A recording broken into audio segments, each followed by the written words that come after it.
हाय मित्रांनो, कशा आहात? आज आम्ही जाणार आहे बाळूमामाच्या मंदिरात. आज तिकडे आरती असते, दर अमावस्येला आरती असते, तर आम्ही तिकडे जातो दर अमावस्येला. तर चला तुम्हाला दाखवते मंदिर कसं आहे, काय आहे तुम्हाला दाखवते. चला. तर हे बघा मंदिर आहे. खूप छान असतं सगळं. भरपूर लोक येतात बघायला. सगळं महाप्रसाद पण असतो, सजावटी पण छान करतात. आता आम्ही चाललेलो आहे पाया पडायला. तर चला. हे बघा सगळे बायका बसलेल्या आहेत. आम्ही चाललेलो आहे तर पाया पडायला. हे बघा ते काका भंडारा वगैरे लावतात. हे आहे मंदिर. हे का बघा हे कसं आहे.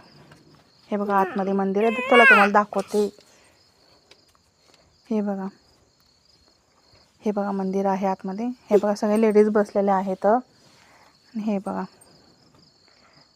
सगळे लेडीज बसलेले आहेत. आम्ही पण जातो सगळेजण. खूप छान वाटतं. गेले की तिथे प्रसन्न वाटतं. हे बघा किती छान आहे, कसं वाटते. हे बघा आरती झाली, मग सगळेजण मग हातवरी करतात. मग ते बाळूमामाचं गजर करतात. बाळूमामाच्या नावाने चांगलं म्हणून गजर करतात. हे बघा हे माझ्या जावाची मुलगी आहे. हे बघा महाप्रसाद. कमेंटमध्ये सांगा कसं वाटलं ते. बाय.